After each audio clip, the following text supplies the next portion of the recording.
الرحمن الرحيم الحمد لله رب العالمين وبه نستعين على أمور الدنيا والدين وصلوات الله وسلامه على رسوله الكريم وحبيبه العظيم سيدنا وحبيبنا وشفيعنا وقرة أعيننا ونور قلوبنا وأصل وجودنا ومولانا محمد وعلى آله وصحبه إلى يوم الدين أما بعد سبحانك لا علم لنا إلا ما علمتنا إنك أنت العليم الحكيم ولا حول ولا قوة إلا بالله العلي العظيم رب اشرح لي صدري ويسر لي أمري واحلل عقدة من لساني يفقهوا قولي. Alhamdulillah, kita bersyukur kepada Allah Subhanahu wa taala yang telah mengumpulkan kita di dalam masjid ini untuk menuntut ilmu agama dengan niat menjunjung perintah Allah Subhanahu wa taala. Salawat dan salam semoga senantiasa tercurah ke haribaan junjungan kita Nabi besar Muhammad sallallahu alaihi wa ala alihi washabbihi wasallam. Allahumma shalli wa sallim ala sayyidina Muhammad wa ala ali sayyidina Muhammad. Marilah kita sama-sama berniat i'tikaf. Bismillahirrahmanirrahim. Nawaitu an a'takifa fi hadzal masjid sunnatan lillahi ta'ala. Halaman 30. Kitab yang warna oranye. Bismillahirrahmanirrahim. Qala al-muallif rahimahullah ta'ala wa nafa'na bihi wa bi jami' ulumihi fid dharain amin ya rabbal alamin. Hadis ke-14. Fadilat shaf sebelah kanan. Jadi shaf yang paling baik bagi laki-laki shaf pertama. Kemudian shaf pertama itu yang paling baik lagi yang sebelah kanan. Nah itu. Oleh karena itu berlomba-lomba untuk mendapatkan shaf pertama dan sebelah kanan. Tapi mun sudah sebelah kanan nih hibak, jangan mengasaki orang. Biar ya sudah sebelah kiri. Nah shaf sebelah kiri, shaf pertama sebelah kiri ulang lebih baik ulang daripada shaf kedua.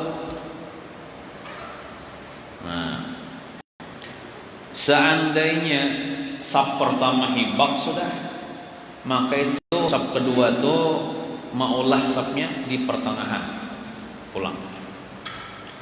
Misalnya datang kelompok manusia berdua bertiga,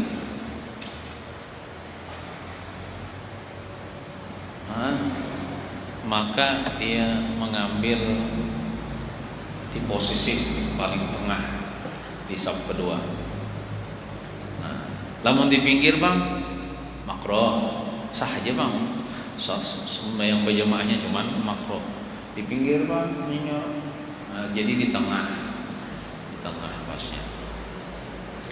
Nah, kemudian ulun sampaikan sekali lagi. Nah, ulun kan sini posisinya kan jadi imam kan. Nah, bila ulun jadi imam kan, nang di belakang ulun itu si makmum harus ada seikong di belakang ulun, nang persis memintangi di belakang ulun. Jangan di belakang ulun itu berbagi. Nih maksudnya berdua memintangi ulun itu salah. Kayak apa ya ulun mah contohkan apa yang maksudnya biar ada contohkan ini kan contohkan ini imamnya misalnya imam lah, ini imam lah, ini shaf imamnya ini bujur aja misalnya di belakang ada seikong ini meminta yang bujur aja di sini seikong jadi misalnya orang batal kan ini kan jangan misalnya ini ulun ini kan lalu di sini seikong enak berdua di sini berbagi misalnya satu ini bakal ini sini seikong itu makruh hukumnya. Nah, sudah sampaikan kemarin kan.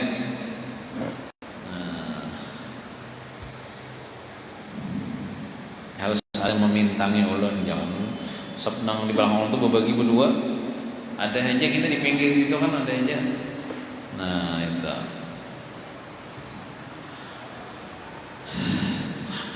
An Aisyah qalat qala Rasulullah sallallahu alaihi wasallam inna Allah wa malaikatahu yusalluna ala mayaminis sufufi. Rawahu Abu Dawud. Rawahu itu meriwayatkan akan dia hadis Abu Dawud oleh Abu Dawud.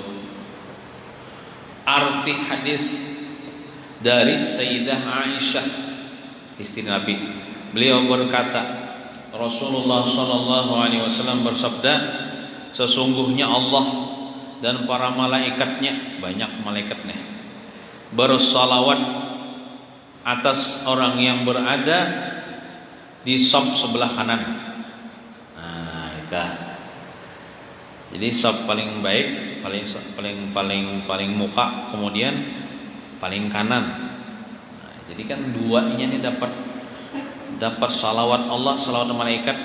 Yang pertama dulu dia di saf pertama dapat salawat daripada Allah, salawat daripada malaikat. Kemudian di kanan pulang posisinya dapat pulangnya salawat Allah dan salawat malaikat. Maksud Allah Ta'ala bersalawat, Allah Ta'ala memberikan rahmat kepadanya. Maksud malaikat bersalawat, malaikat memintakan ampun kepada Allah atas dosa-dosa orang yang begana di saf sebelah kanan itu. Keterangan hadis, sungguh Allah dan Rasulullah menyukai sebelah kanan. Nabi itu kan jadi menganjurkan yang baik-baik sebelah kanan, makan kan tangan kanan kan, bersalaman tangan kanan kan, memberi tangan kanan kan, memuruk sandal itu batis kanan dulu, hanya batis kiri.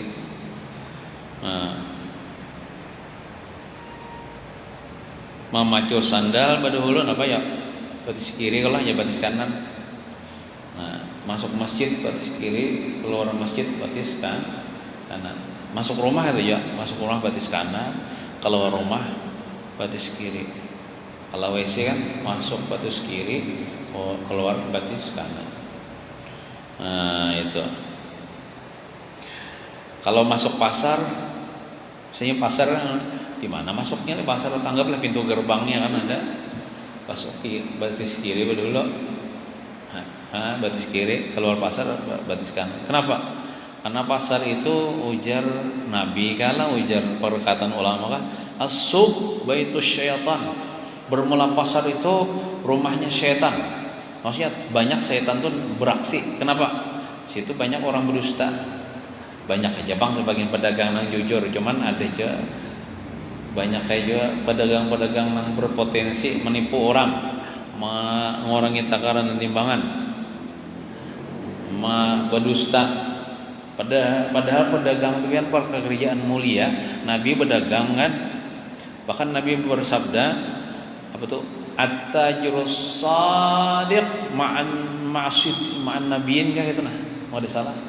Pedagang yang jujur itu kalau dia jujur, dia akan dikumpulkan dengan para nabi gitu. Nabi kan jujur sih dalam pedagang. Nah, tapi kalau pedagang yang kada jujur masuk neraka gitu. Nah, jadi kita berdagang apa aja harus jujur. Kalau kada jujur, ya duitnya kada halal gitu. Duitnya kada halal. Sini banyak kayak kalau nang berdagang nih. Siapa nang berdagang jujur, ya harus jujur. Nang barang anu tuh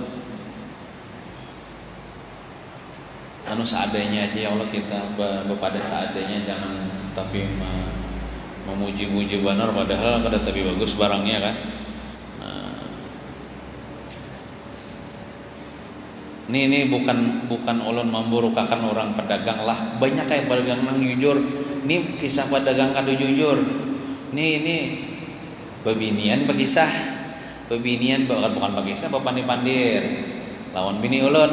Kawan ulun ini bisik kawan juga ujar kawannya itu ini di daerah sana malah ada di sini di daerah Banjar. Di daerah Banjar tuh banyak pedagang kan, bukan pedagang dan kawan ulun ini pedagang nih. Kawan bini ulun pedagang juga. Ujarnya banyak pian lah jar. Anak-anak pedagang ini sekolah pesantren. Tapi pas bulik kada mau alim. Kayak itu aja. Sekolah pesantren sudah puluhan tahun, bulik kada mau alim, sekalian apa? Kuitannya mau kosi pakai duit pedagang, pedagangnya membuli orang. Berdusta.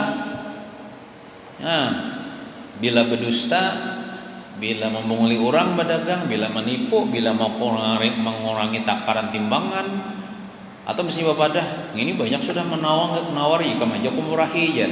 Ada ditokari orang, duitnya kada halal, diongkosi gasan anak di sekolah di pondok. Biar kayak apa pintarnya ya kada mau alim. Bulik kamu ya kada jadi apa-apa. Banyak lah itu jar anu bang bini kawan ulun bang begisah bukan bini kawan bini ulun begisah bini ulun itu duit nang kada halal dikirim makan di gesan anak di pondok dia kada mau alim. Jadi kan kita menuntut ilmu itu harus duit nang halal aja nyar mau dapat ilmu nang berberkah. Sungguh Allah dan Rasulullah menyukai sebelah kanan. Kisah pasar tadilah. Nah, pasar itu banyak banget iblis beraksi itu menyuruh orang menipu dalam berdagang. Menyukai sebelah kanan. Sebelah kanan menjadi lambang kebaikan. Lambang kebaikan. Kayak kita kan minum tuh kan sebelah kanan aja sunatnya. Walaupun tangan kita bercelomor dengan nasi kan, kawahja, nang bercelomor dengan nasi itu kita kocok-kocok kan, hampir bercelomor ambil banyu, kada apa-apa juga, pacangan dibasuh juga, gini cangkir atau, atau misalnya bisa juga dengan tangan kiri mengambilnya, cuman dibantu oleh tangan kanan minumnya, tangan kanan anak di bawah, nah itu. Orang Islam ini ada peraturan-peraturannya sekecil apapun ada peraturannya. Nah, kalau orang-orang non Muslim, bisa bang. Waktu diklat kemarin kan, waktu diklat tuh macam-macam agamanya, agama Kristen, ada Buddha, ada Hindu ya, ada Islam. Jadi waktu bukan agama orang lah, cuman kita punya peraturan. Mungkin mereka di situ tidak punya peraturan. Waktu istirahat tuh ada disediakan orang minum wadai kan pas jam istirahat belajar tuh. Nah, only hati bubuhannya dasar berdirian minum berdiri tangan kiri ya orang kan Islam kan kada diajarkan dalam agama mereka berdiri pulang kita itu kan asa mun kita belajar mulai lagi harus sudah belajar jadi itu asa ngalihai berdiri nih kita pasti mengambil posisi duduk walaupun duduknya berdangkak mereka itu berdirian minum sambil bawa bandir sambil tangan kiri. Nah itu maraham mereka ya Allah. Tapi kalau kita orang Islam ini kan kita punya aturan. Minum berduduk, kemudian berbismillah tangan kanan. Begini ya makan ya Allah. Karena itu lambang kebaikan ya sebelah kanan menjadi lambang kebaikan. Oleh sebab itu Rasulullah SAW selalu mendahulukan sebelah kanan untuk setiap kebaikan dan sebaliknya mendahulukan sebelah kiri untuk ke tempat yang kotor.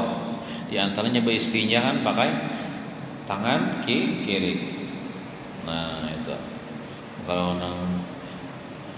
menuliskinlah diusahakan tangan kanan. Nah, kita melihat misalnya anak kita tangan kiri makan kita tegur tangan kanan pakai. Inya menulis tangan kiri kita tegur tangan kanan pakai gitu. Nah, begitu juga bukan wajib panglah walaupun sunat kan bagus dia melakukan sunat. Begitu juga untuk susunan shaf dalam sholat halaman 31. Shaf yang berada di sebelah kanan itu lebih afdal daripada saf yang di sebelah kiri. Bahkan di dalam hadis di atas disebutkan orang yang berada di saf sebelah kanan akan mendapat rahmat dari Allah dan doa daripada para malaikat. Nah, jadi tadi kan kisah saf pertama tadi misalnya penuh sudah saf pertama kan, lalu ada sekelompok datang, dia hendaklah mengambil di posisi tengah. Tiba-tiba ada pulang sekelompok datang, maka sekelompok yang datang terduduk itu kanan dulu kan, sunat kanan dulu dipenuhi. Nah, hanya bilang datang ke berikutnya kiri pulang kan. Nah, jangan misalnya mau olah saf ketiga pulang sebelah kanan aja.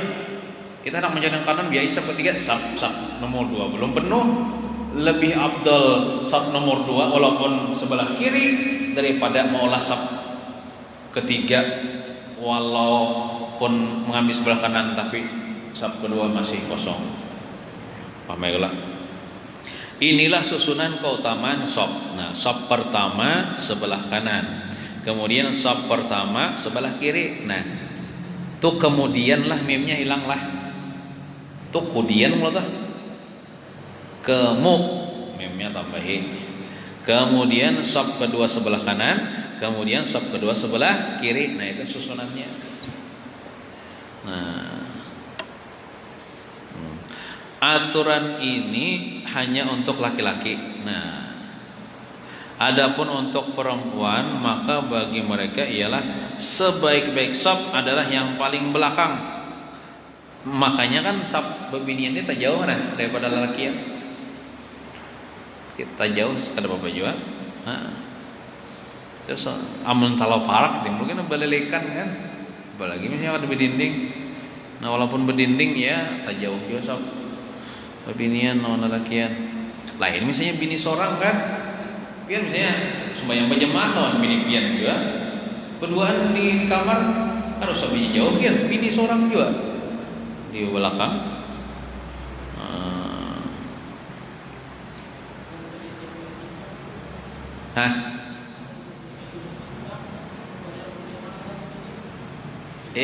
Boleh peparakan yang bini seorang juga. Tahu lah bini orang ada tahu lah. Amunnya ana lah, amunnya pian misalnya lah sembayang berduaan walaupun di masjid, berduaan di masjid lawan bini orang tetap haram beparakan. Inya kayak ini bila laki-laki sama perempuan yang bukan mahramnya dan bukan suami istri haram hukumnya berduaan di padang sunyi walaupun ibadah, walaupun belajar ilmu berduaan, walaupun misalnya sembahyang berjamaah. Lebih baik sembahyang sorangan, sembahyang di rumah babiniannya. Inya kayak ini sejatinya nang sabujurnya lah babinian itu nang afdalnya sembahyang di rumah. Itu apa lagi babinian tuh itu dia sembahyang di rumah lebih afdal daripada sembahyang ke masjid. Babinian dah. Kalau laki-laki itu lebih afdal di masjid daripada di rumah. Kalau jarak agim lah. Kalau lelakian nih kata sembahyang di rumah itu julongi mukena aja itu adalah laki-laki yang solehah.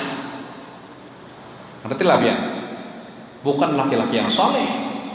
Nang laki-laki nih katuju sembahyang di rumah itu sembahyang wajib. Kadang masih gitu.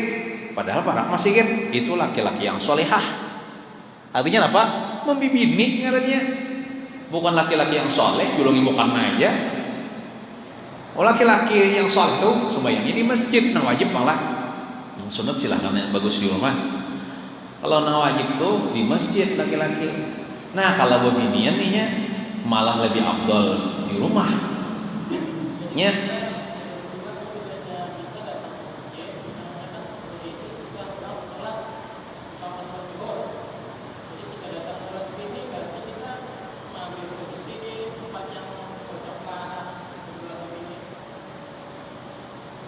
datang lawan bini kah? Bini kita seorang.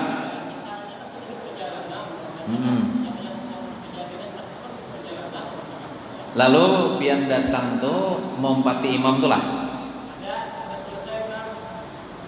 Oh, amunnya wan bini seorang tuh pian kada apa-apa, banuan beparakan. Biar di pojok situ pian mengambil posisi pian berduaan juga. Ini masanya on bini orang kan. Kada mesti hendak di teras itu boleh juga pian. Kada mesti di tempat bebinian. Hah?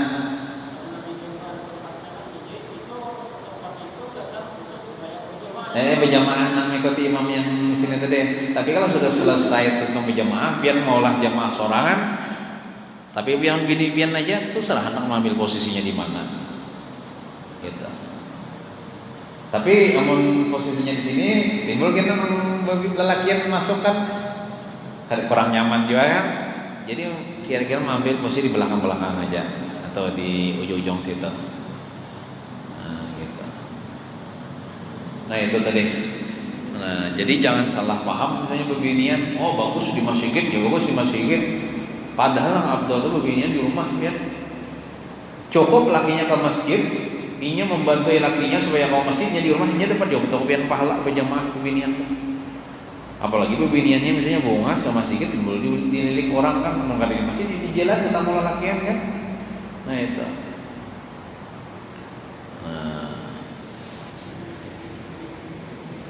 Ada hadis Nabi bilang seabdal salat perempuan di rumah. Kemudian seabdal salat perempuan memang di dalam kamarnya. Artinya kan itu menyuruh supaya lebih tertutup lagi kan bebinian yang soleh itu memang waqarna fi buyutikunna. Tanda-tanda perempuan yang soleh itu ketujuh bagian di rumah. Bukan kasih itu kamar di perjalanan. Nah, ada pulang ulama kepandir Ujasidin perempuan dah, inya kada bercadar, inya berjabang aja, tapi beganan di rumah, kada mengeluar itu lebih afdal, lebih baik. Bukan ulun merendahkan orang bercadar lah, lebih baik daripada bercadar tapi keluyuran keluar rumah. Lebih baik inya berjabang, kada bercadar, tapi beganan di rumah aja, kada mengeluar di kamar aja. Itu lebih mulia daripada perempuan kasih tu kamari bercadar tapi kasih tu kamari di jalanan ketemu lelakian bercadar. Bukan Allah merendahkan nang bercadarnya lah, nang anunya tu nang inya memposisikan diri itu menjaga harga dirinya tu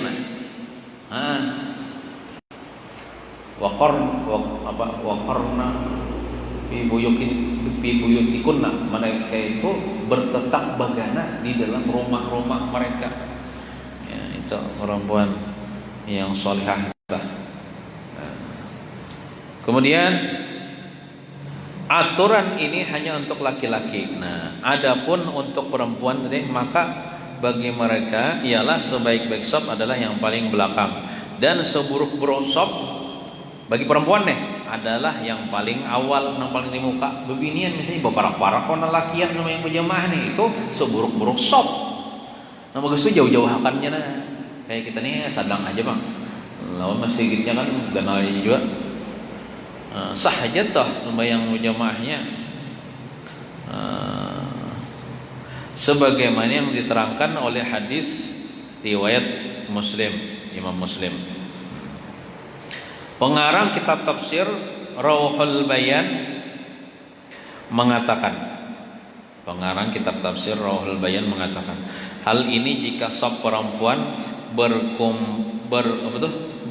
berkumpul binanya lah, memnya tertinggal lah, itu kan berkumpul nambahilah memnya, berkumpul dan berdekatan dengan saf laki-laki.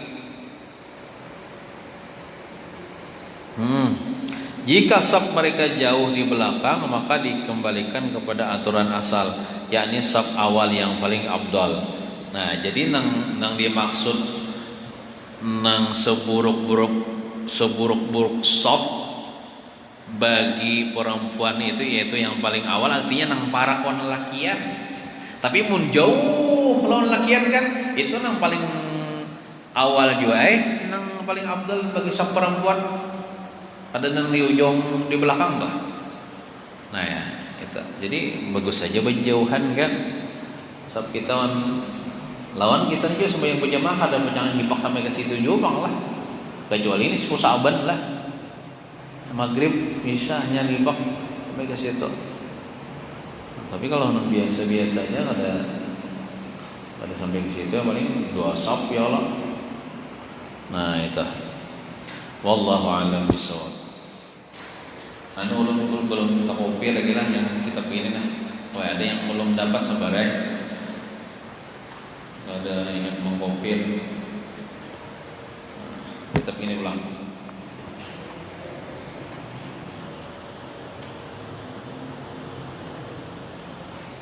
Halaman belum ada halaman tuh angka Romawi lah. Ulun pada hafal ya kalau Romawi ya. Angka 1 2 3 4 X I gitu lah angka Romawi udah hafal ulun. Ada pernah belajar. Nah X tuh angka berapa tuh? 10. Oh 10 kan?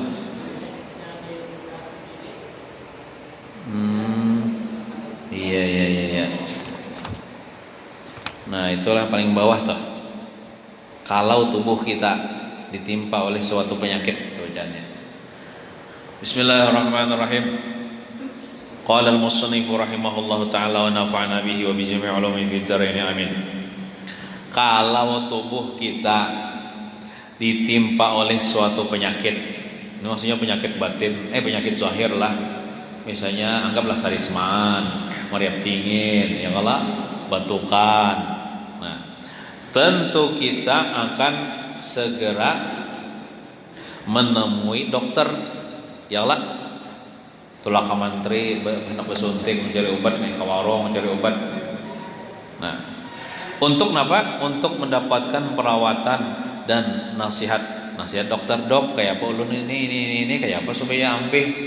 Kayak kalau kita bila bisa penyakit nih, ancap aja tuh ke dokter tak. Ada madang isok tak. Bahkan akun mantri ya lah.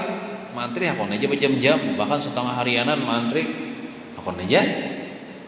Nah, kita khawatir di sini penyakit kita akan bertambah besar. Mungkin diobati bu banget nih. Dan menular ke seluruh anggota badan. Kita kan akun nih. Nah, pada akhirnya akan berujung pada kematian. Walaupun pada hakikatnya kan bukan penyakit yang mematikan, cuman sebabnya penyakit biasa kan. Orang itu mati yang tentunya akan memisahkan kita dari segala kelezatan. Namun sudah mati kada kau lagi memakan sate kambing kan, kada kau lagi makan durian kan. Mati sudah.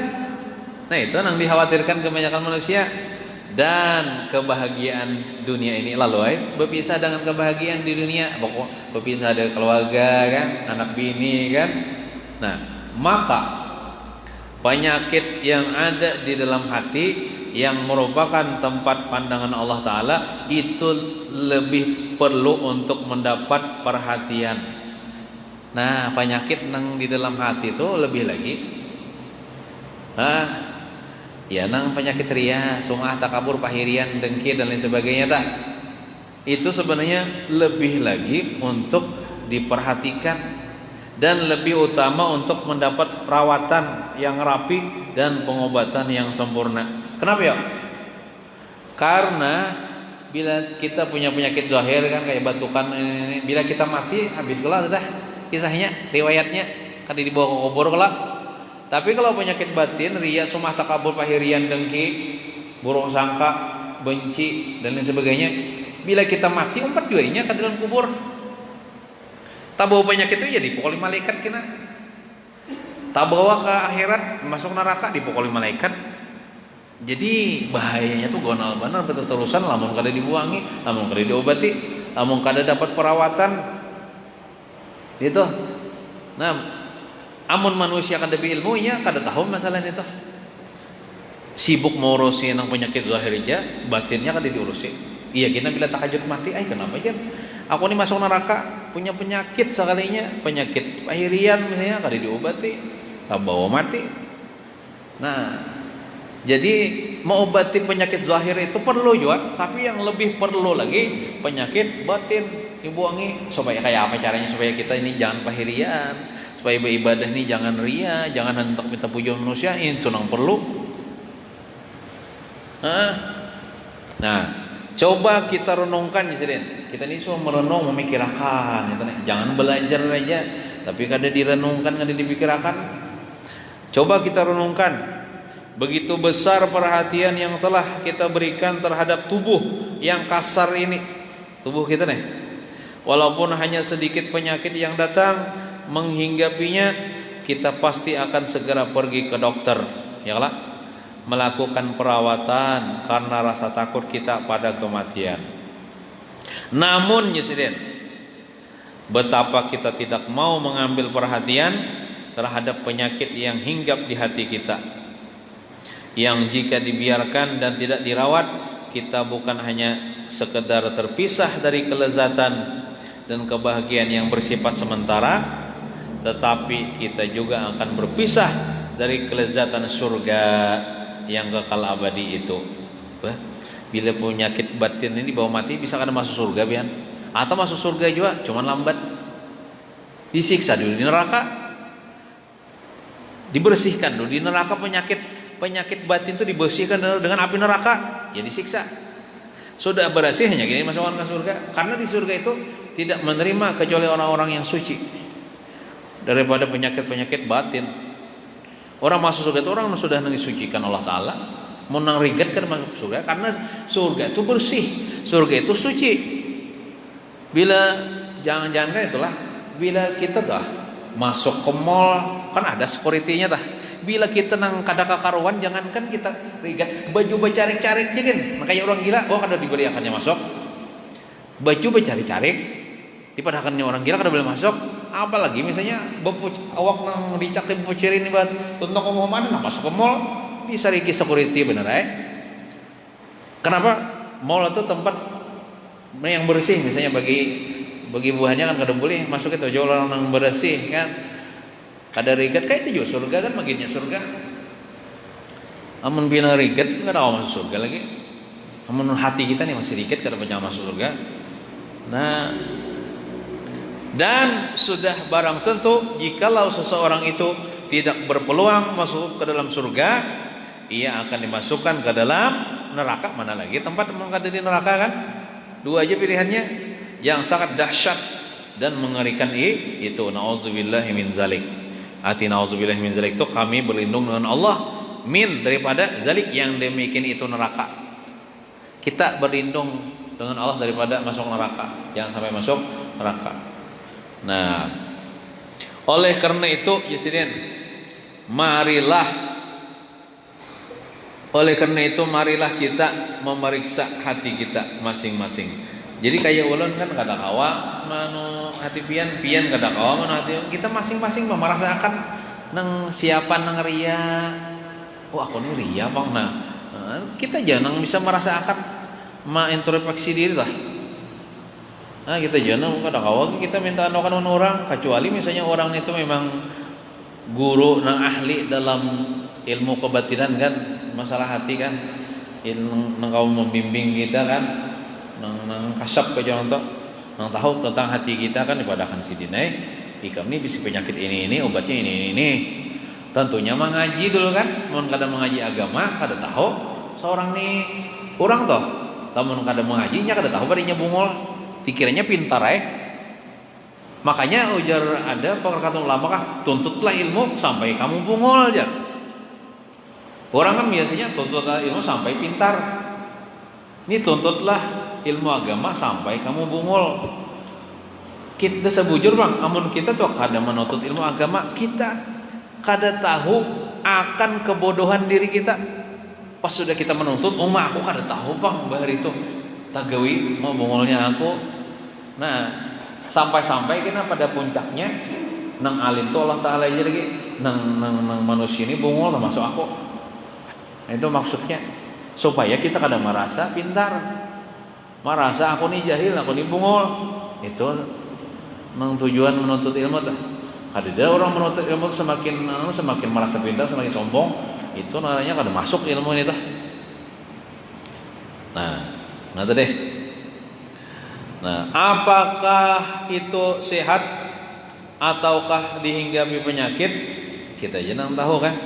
Selama ini apakah hati kita menjadi tempat iman yang mantap dan merupakan sumber kekuatan yang dapat mendorong kita untuk berbuat kebaikan, ataukah ia telah menjadi sarang iblis atau istana syaitan yang telah menjadi sumber kekuatan yang selalu mendorong kita untuk melakukan dosa dan maksiat.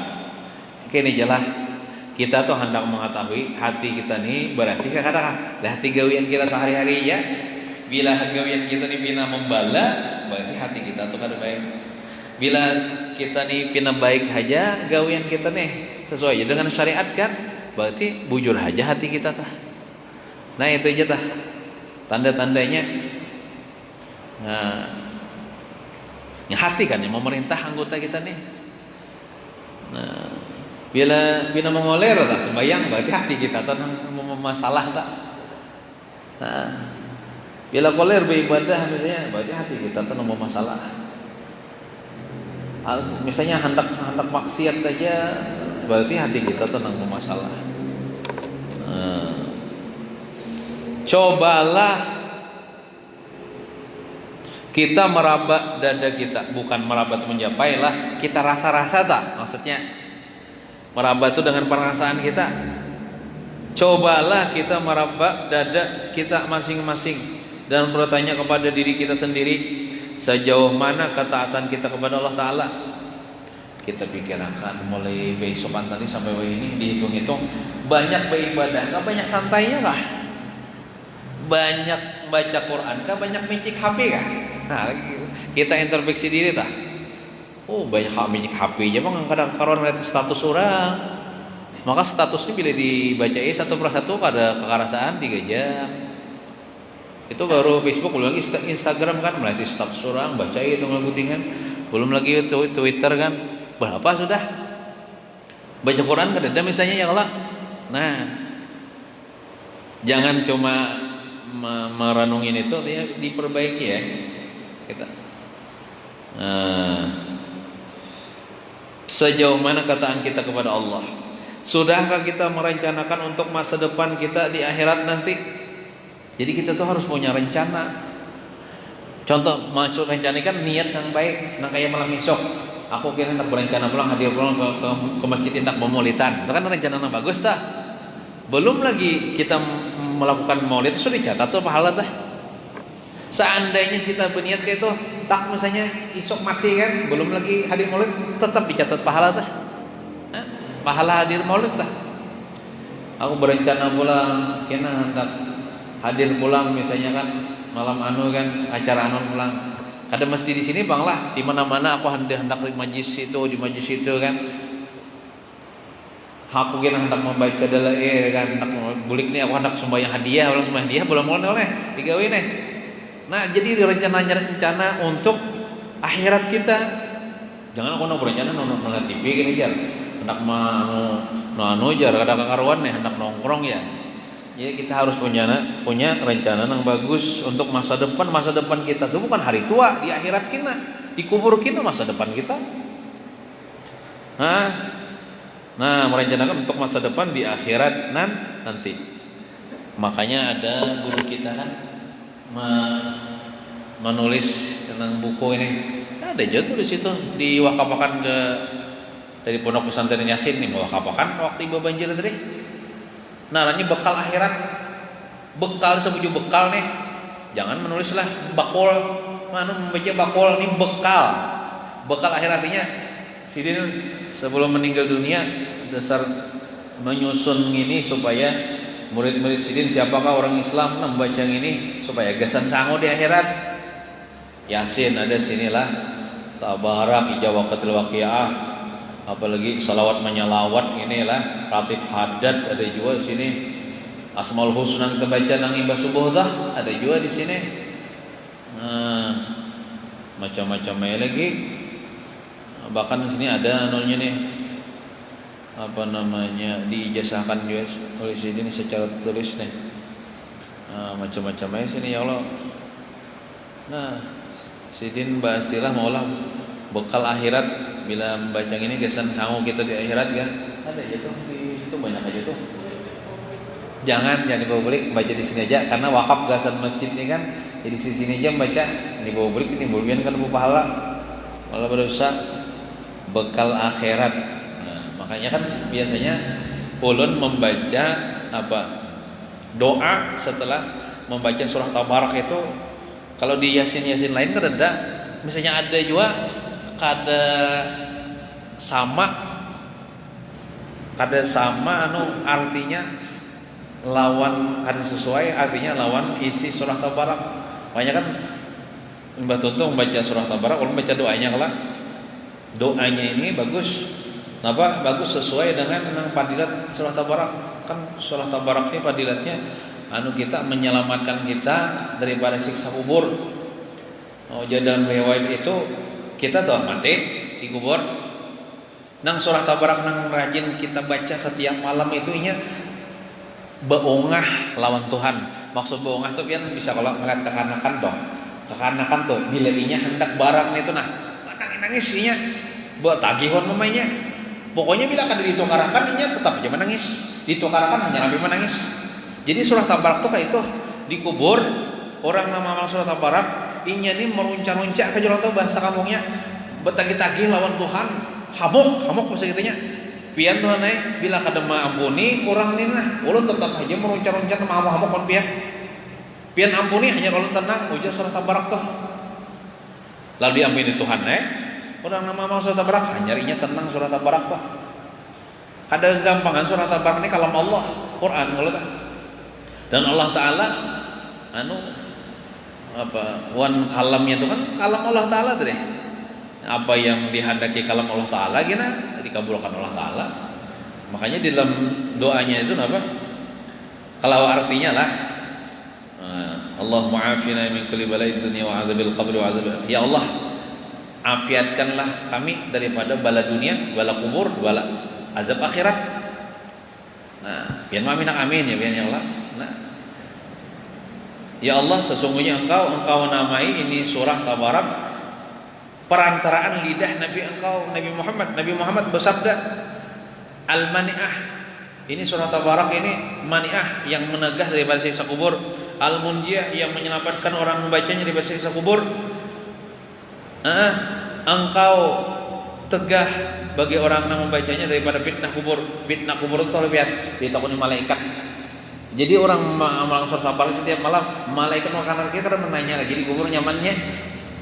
Maka tanya malaikat itu bahaya biar seperti petir ya petir loh.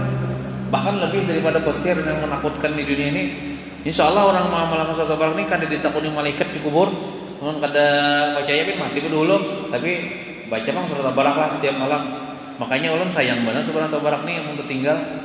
Seandainya kalau misalnya ulun di perjalanan semalam tuh kan kada sampai ke sini kan, ulun sembahyang di jalan aja. Tapi pas sampai di rumah baca aja surah Tabarak itu, nah jangan ditinggal.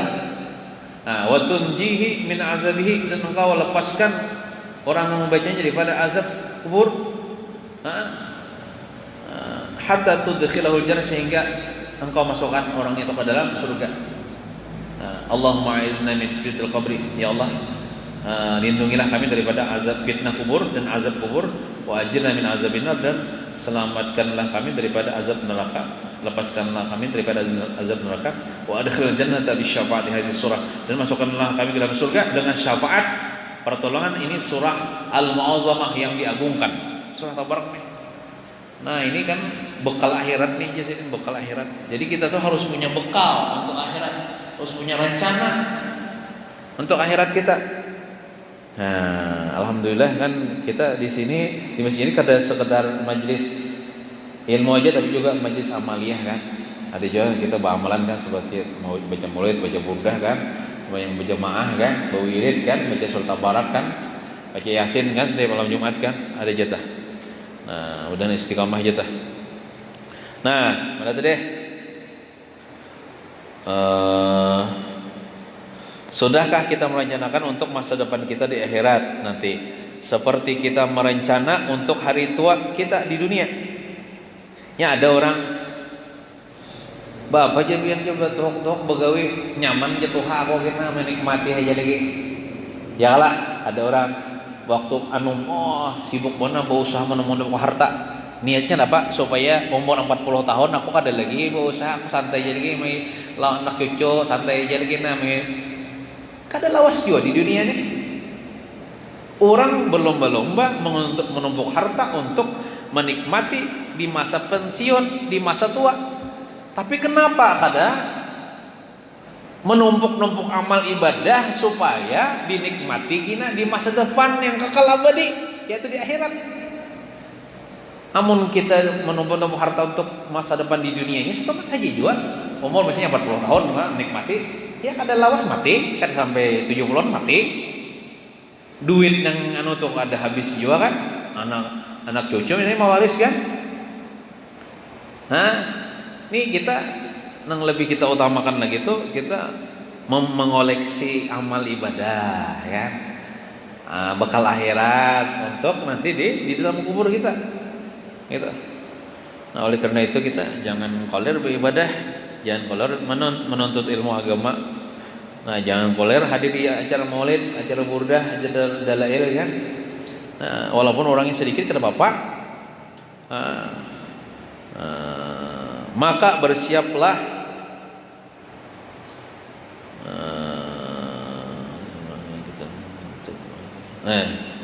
sejauh mana persiapan yang telah kita sediakan untuk menghadapi kematian yang kapan saja bisa menemui kita. Kada mesti madang tuh hal mati leh. Isok ini saya kita mati ya Allah. Nah, maka bersiaplah sebelum terlambat. Bertaubatlah sebelum pintu taubat tertutup. Kapan pintu taubat tertutup? Ketika napas sudah di tenggorokan kan. Nah, tertutup sudah pintu taubat baginya. Dan berusahalah untuk mengobati hati dan membersihkannya dari akhlak madmumah. Madmumah itu dalam kurung sifat-sifat yang tercela, ya nang kaya nang pahirian, dengki, takabur, ya Allah, riya, ujub, gitu nah.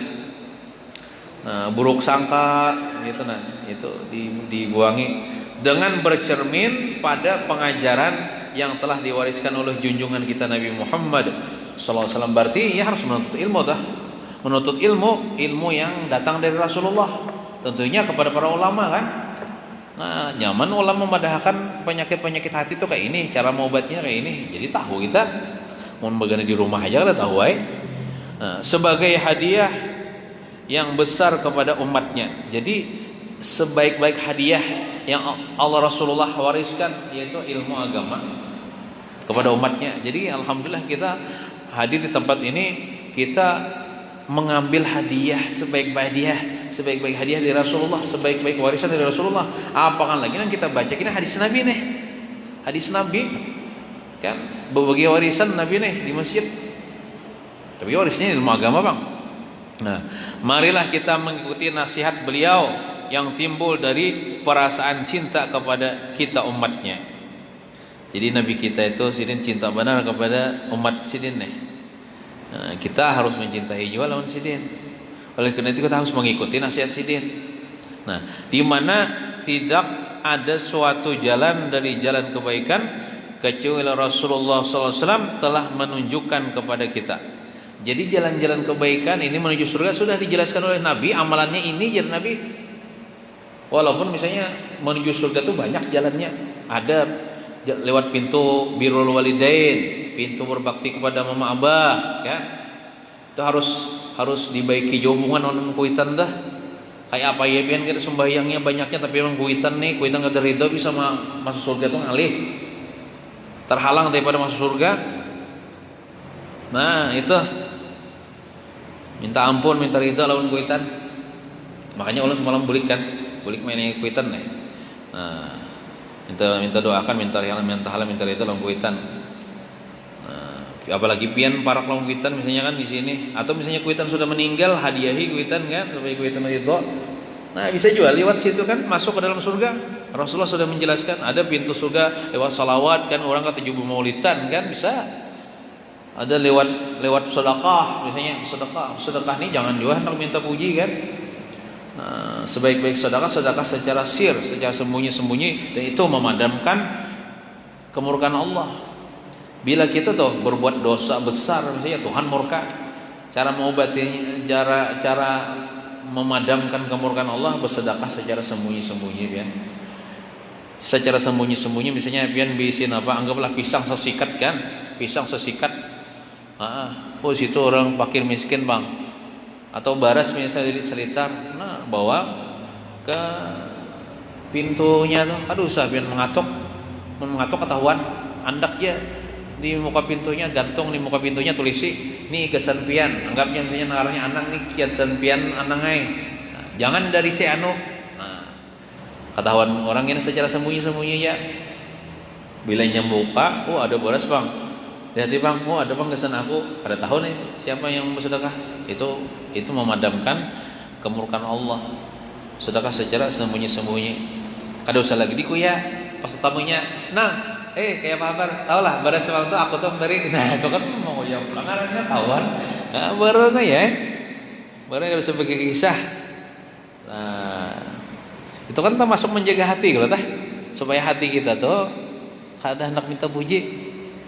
Nah kira mun kita pakai kisah-kisah timbul ria ulang ya rusak tuh deh. Ria dibuat tabu mati ya, tadi jadi masalah, tabu penyakit hati nih. Nah demikian pula tidak ada satu jalan dari jalan kejahatan kecuali baginda telah melarang kita dari mendekatinya. Setiap jalan menuju neraka sudah dijelaskan Nabi, ini jalan menuju neraka jangan dilewati, jangan dijalani. Kayak apa kita cara tahunya? Ya belajar ilmu agama dengan para ulama, dibedahkan ulama ini haram, ini halal. Haram ini menuju neraka, halal menuju surga, diikuti.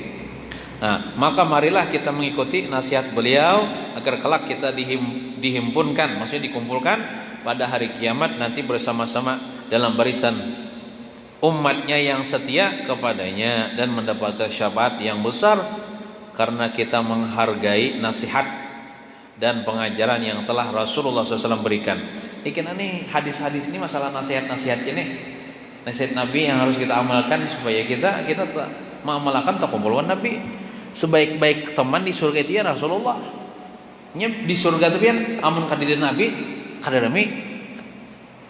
Amun kadidan Nabi itu kada rami. Bojo Habib Ali Syekhul Maulid fi jannatin masyaqani min wasfiha illa liha. Nah, kada apa lagi semuanya. Di dalam surga itu kada membuat aku rindu ke dalam surga. Nikmat-nikmat surga itu kadang membuat aku rindu, jar Habib Ali nih. Kecuali kalau Nabi ada di surga, aku bukan surga, baru aku rindukan surga itu. Namun Nabi kada enggak gila-gila amat sama surga. Kalau Nabi kada. Kalau Nabi ada, baru aku rindu dengan surga. Nah, itu orang cinta kepada Nabi. Nah, surga itu diciptakan kan Rasulullah ya Allah. Allah tidak menciptakan sesuatu kecuali karena Rasulullah, berkat Rasulullah gitu. Mudah-mudahan ya Siden 40 hadis yang dihimpunkan dalam buku ini dapat menjadi penawar kepada hati-hati kita, amin. Terutama untuk hati penyusun yang dhaif ini lemah, sini tawaduk lah. Yang dhaif ini yang mana hatinya senantiasa memerlukan kepada penawar yang berkekalan dan rawatan yang berterusan. Apalagi kayak kita nih lah dapat diterima kehadirannya di sisi Allah Ta'ala pada hari kiamat nanti, amin.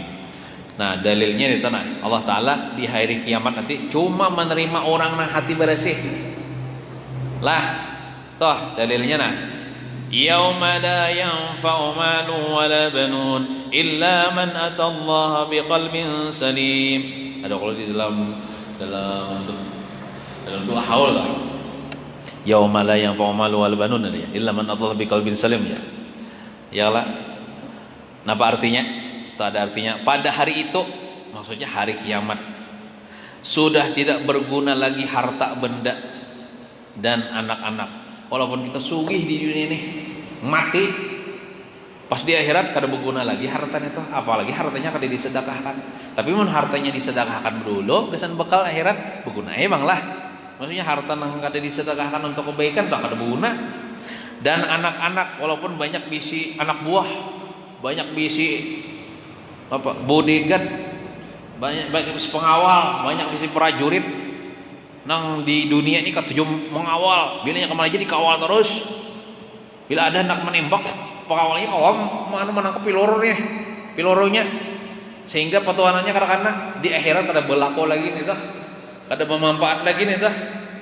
Nang bermanfaat tuh kayak apa? Nah, kecuali orang yang datang menghadap Allah Ta'ala dengan hati yang sehat dan kurang bersih.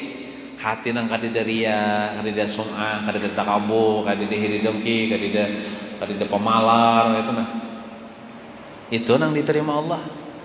Maksudnya diterima masuk surga. Nang lainnya tuh nang kena kotor bang, masuk neraka dulu nyawa. Diberesihin dulu dengan api neraka. Nah, bersihin. Apa kan lagi nang bahaya itulah hatinya itu ada syirik, itu yang paling bahaya. Amun syirik di hatinya bisa kekal di neraka tuh. Kekal di neraka tuh. Nah, tak masuk syirik kopi ya sifat ria tuh. Jadi jangan dianggap ria, sum'ah, takabur tuh penyakit biasa. Nah, bisa itu menyebabkan orang masuk neraka salah lawasan. Karena ria itu biarlah mensekutukan Allah dengan makhluk. Kita beribadah minta pujian bintuha, seharusnya minta pujian Allah lah. Ini minta pujian bintuha berarti manuhanakan bintuha ngarannya. Bila manuhanakan selain Allah kafir. Bila kafir di dalam neraka belalawasan. Nah itu nang kita takutkan kalau di neraka nih belalawasan itu. Makanya penting benar hati ini dibersihi. Jangan ada nang sifat-sifat nang kayak takabur tuh ya, sombong tuh sebenarnya Allah Ta'ala jauh sombong sorangan. Bila kita sombong berarti kita menduakan Tuhan dengan diri kita, menganggap diri kita Tuhan. Berarti yang kita menganggap diri kita Tuhan berarti musyrik naranya, musyrik kafir, mengkafir belalawasan di neraka. Ada penyanyi masuk surga. Hah? Orang tuh sombong di hati, peibadah dia sombong di hati. Itu lebih kada baik daripada orang maksiat minum-minuman keras tapi inya kada sombong. Tapi yang diikutilah nang maksiatnya tuh, nang inya kada sombong tuh nah diikuti. Ini kita nih mengaji agama bagus bang pada zahirnya. Lalu kita misalnya bulik di hadapan orang nang teler. Lalu kita misalnya sombong, merasa lebih hebat daripada inya. Inya waktu teler tuh misalnya, untungnya inya menuntut ilmu, aku nih banyak berdosa aja, kata teler lah. Inya tawaduk, lebih mulia inya daripada kita nih. Kita sombong bisa kekal di neraka. Inya maksiat bisa diampuni Tuhan. Nang inya teler tuh hatinya bersih misalnya. Walaupun gawiannya meneler kan. Nah, nya hati itu tempat pandangan Allah, cuman nang telernya itu dan diikuti lah. Nang tawadunya itu nang diikuti. Nah, surah Asy-Syura, surah Asy-Syu'ara leh, Asy-Syu'ara ayat 88 sampai 89. Itulah yauma la yanfa'u malu wala banun, itu ayat lah sebenarnya. Illa man atallaha biqalbin salim, ayat. Itu dua ayat lah. Yauma la yanfa'u malu wala banun, ayat dah. Ayat 88 dah. Kemudian illa man atallaha biqalbin salim, itu ayat 89. Nah, wassalamu alaikum warahmatullahi wabarakatuh. Kita jawab salam sidin kan? Waalaikumsalam warahmatullah. Tertanda al-fakir ilallah, al-fakir itu orang yang berhajat ilallah kepada rahmat Allah. Kita ini seberatan fakir ya beratan, orang yang berhajat kepada rahmat Allah. Nah, Sidin Abu Ali, abahnya Ali, karena anak Sidin pertama itu yang di Malaysia itu Ali Zainul Abidin. Abu Ali Al-Banjari, orang Banjar. Sidin ini kan An-Nadwi itu gelar Sidin karena Sidin lulusan daripada pondok pesantren Nadwatul Ulama yang ada di India. Sidin mengaji di India sama Sayyidi Abdul Hasan An-Nadwi Al-Hasani. Guru Sidin di India itu Habib keturunan Sayyidina Hasan. Sayyidi Abdul Hasan Ali An-Nadwi. Itu guru Sidin Al-Hasani pulang. Nah, itu guru Sidin yang ada di India. Adapun guru Sidin di Mekah itu Sayyid Muhammad bin Alawi Al-Maliki Al-Hasani. Sayyid Muhammad bin Ali Al-Maliki Habib Yodah. Bahkan Sidin ini diberi gelar oleh guru Sidin Al-Maliki juga. Al-Maliki juga. Nah, kan gelar Sidin Al-Banjari, orang Banjar. Nah, An-Nadwi itu lulusan Sidin. Lulusan pesantren Nadwatul Ulama. An-Nadwi itu diambil dari Nadwatul Ulama An-Nadwi, lulusan Nadwatul Ulama.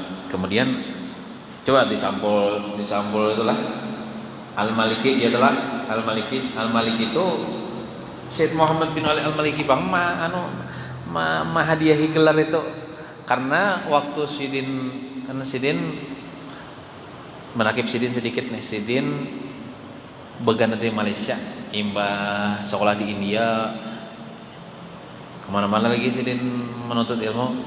Kemudian Sidin begana di Malaysia, bebini orang Malaysia. Nah, suatu ketika Sidin sering coba kunjung ke kediaman Syed Muhammad bin Ali Al-Maliki menimba ilmu. Suatu ketika Syed Muhammad bin Ali Al-Maliki ini Sidin berkunjung ke Malaysia, ke tempat Sidin. Lalu suatu ketika berduaan Sidin di dalam kamar, berduaan pada masalah ilmu nih, sekaligus menguji seberapa tinggi nang ilmu yang penulis kitab ini. Oh, sakitnya luar biasa ilmunya sakit. Lalu sayangnya nih Syed Muhammad nih, sayangnya karena Allah, mencintai karena Allah, dianggap Sidin murid. Bahkan Sidin memberikan, saking sayangnya memberikan gelar Al-Maliki. Dan Sidin mengharapkan setiap namamu di ujungnya tulis Al-Maliki. Jadi Sidin ini Kiai Haji Ahmad Fahmi Zamzam MA itu tetal Sidin, karena Sidin S berapa gitu nah. Olah Al-Banjari An-Nadwi Al-Maliki. Nah, ujar Sidin bukan menyombongkan. Kenapa? Karena ini suatu kebanggaan. Kenapa? Karena ini nang memberi gelar nih zuriat Nabi, keturunan Sayyidina Hasan kan. Sayyid Muhammad itu kan Habib kan, ulama besar pun di Mekah. Sebagaimana aja Sidin Rasulullah mengakui Salman itu keluarga Sidin. Padahal Salman itu bukan orang Arab kan. Salman Al-Farisi lah, sahabat Nabi. Tapi karena Salman Al-Farisi ini cinta lawan Nabi, berjuang bersama Nabi sayang Lalu Nabi bersabda, Salmanu min ahlil bait. Salman ini termasuk keluargaku ya Nabi. Padahal orang Persia tuh. Al-Farisi orang Persia, bukan orang Arab, orang bule lah. Orang Persia diakui Nabi sebagai keluarga Nabi. Jadi aku di sini mengharapkan kayak itu juga. Mudah-mudahan datunya punya perhatian kepada, karena anak cucunya nih cinta lawan aku. Mudahan datunya kita memberikan selamat kepada, ya saya datunya ya Rasulullah. Para habaib ini kan pada tuannya Rasulullah SAW. Nah, Ahmad Fahmi bin Zamzam, Sidin Ahmad Fahmi, Abah Sidin Zamzam. Nah, Ma'had itu pesantren lah. Ma'had Tarbiyah Islamiyah Derang Malaysia tuh. 06400 Pokok Sena Kedah. Narang tempat lah Malaysia. 7 Rajab 1411 Hijriah atau 23 Januari 1991. Lawas sudah sini menulis ini. Cuman cetakannya berapa kali cetak gitu sudah. Nah itu. Kemudian hadis pertama hanya mukadimah tadi beberapa lembar mukadimah nih nah. Belum lagi kita hadis insyaallah kita malam Selasa akan datang akan membaca hadis pertama ini. Judulnya 4 pertanyaan yang mesti dijawab. Kira di akhirat kira ditanya. Ini 4 pertanyaan ini ditakoni ini mungkin bagi orang nang ditanya lah nya ada orang nggak ada ditanya tuh masuk surga tanpa hisab tuh kan ada ditakoni lagi. Kita hendak kayak itu panggil lah kayak dikubur tadi kan kita hendak kan ditakoni malaikat. Ya caranya tadi amalkan baca surat Al-Baqarah supaya malaikat nukan akhir itu kan menanya. Walaupun orang manalikin akan di atas kubur kan, tapi di dalam kubur kan nggak ada ditanya malaikat. Wallahu a'lam bishawab. Mudah-mudahan kita sebaratan selamat di dunia, selamat di kubur dan selamat di akhirat. Amin ya rabbal alamin. Wassallallahu ala sayyidina Muhammadin wa ala alihi washabihi wasallam. Walhamdulillahirabbil alamin. Al-Fatihah. أعوذ بالله من الشيطان الرجيم. بسم الله الرحمن الرحيم. الحمد لله رب العالمين الرحمن الرحيم مالك يوم الدين. إياك نعبد وإياك نستعين اهدنا الصراط المستقيم صراط الذين أنعمت عليهم غير المغضوب عليهم ولا الضالين آمين. بسم الله الرحمن الرحيم. الحمد لله رب العالمين والصلاة والسلام على أشرف الأنبياء والمرسلين سيدنا ومولانا محمد وعلى آله وصحبه أجمعين. اللهم انفعنا بما علمتنا وعلمنا ما ينفعنا وزدنا علما وارزقنا فهما. والحمد لله على كل حال ونعوذ بالله من أحوال أهل النار. ربنا آتنا في الدنيا حسنة وفي الآخرة حسنة وقنا عذاب النار. وصلى الله على سيدنا محمد وعلى آله وصحبه وسلم والحمد لله رب العالمين. تقبل الله منكم.